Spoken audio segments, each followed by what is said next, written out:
est-ce que tu pourrais te réveiller un peu, Roméo? Est-ce que tu veux bien nous montrer ce que tu sais faire? Ah, ça fait du bien de bouger un peu. Il était temps, hein. Ça fait longtemps que tu attendais derrière nous.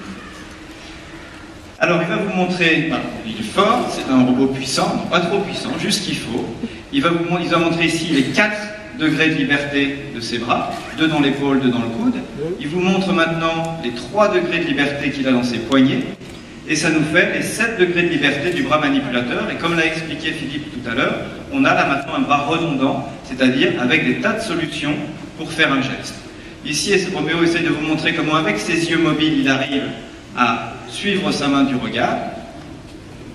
Et puis, son mouvement de tronc. Donc c'est un mouvement de la colonne vertébrale qui a une originalité sur le robot Roméo, qui va ajouter beaucoup d'expressivité dans ses mouvements.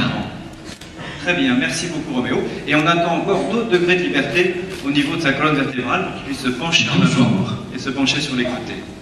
Salut Roméo. Comment vas-tu? Eh bien ça va très bien. C'est une belle journée, je crois. Quoi de neuf aujourd'hui? Ben, tu vois, est-ce que tu as vu un peu la lumière dans l'œil? Mais aujourd'hui c'est un grand jour pour moi et pour toi parce qu'on est à Toulouse et on a eu la chance de venir à Futuropolis et surtout il y a des tas de gens qui sont venus te voir. Ils sont très impatients de mieux te connaître. Ok, bon courage alors. Tu veux que je te laisse? Non. Je préférais que puisque tu es venu, c'est toi qui vas te présenter. Qu'est-ce que tu en penses? T'as peur, hein? Ok. Alors, comme vous le savez, je m'appelle Roméo. Je permets aux chercheurs d'explorer le passionnant domaine de l'assistance aux personnes âgées. Pour le moment, j'ai appris à servir un verbe et demain je pourrai aider une personne à se relever, lui rappeler de prendre ses médicaments, contacter le médecin ou encore la connecter à ses proches sans ordinateur. Petit à petit, je vais permettre aux chercheurs de découvrir les possibilités qu'offrent les humanoïdes au domaine de l'assistance. Et aujourd'hui, je suis fier de visiter la belle ville ensoleillée de Toulouse et surtout de venir faire le beau à Futuropolis. Que puis-je faire pour toi? Eh bien, alors on va essayer de montrer un peu ce que tu sais faire. Par exemple, tiens, que tu pourrais attraper un verre.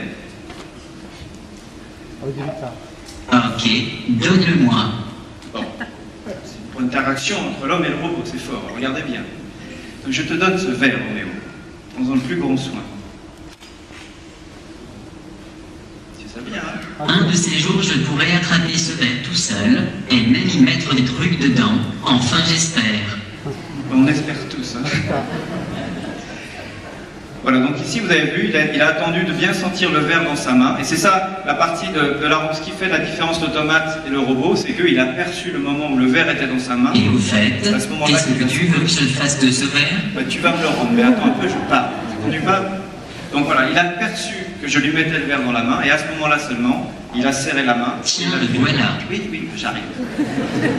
Donc de la même façon, là, il va vous montrer qu'il est un robot et pas un automate, il ne va pas ouvrir la main, alors quand je suis pas prêt, enfin j'espère. Tu m'attends? Tu es patient?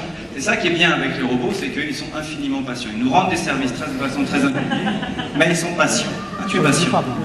Voilà. Merci. C'était un plaisir. Voilà, donc ici, je vous illustre très simplement ce que c'est qu'un robot interactif. Vous voyez la différence de ces robots qui font toujours des tâches répétitives dans les usines. Là, Roméo, il comprend ce que je lui dis, et puis il se met à ma disposition, il adapte ses gestes, il adapte tous ses mouvements à son interaction que je veux faire avec lui. Bon, je crois que c'est à peu près tout ce qu'on voulait montrer aujourd'hui. C'est une grande première, hein. Enfin, c'est pas une première, c'est une deuxième. Donc Roméo a été présenté une première fois à InnoRobot à Lyon, il y a quelques semaines. Et là, c'est la première fois qu'il vient en petit comité, parce qu'on n'est que 3 pour le promener, 4.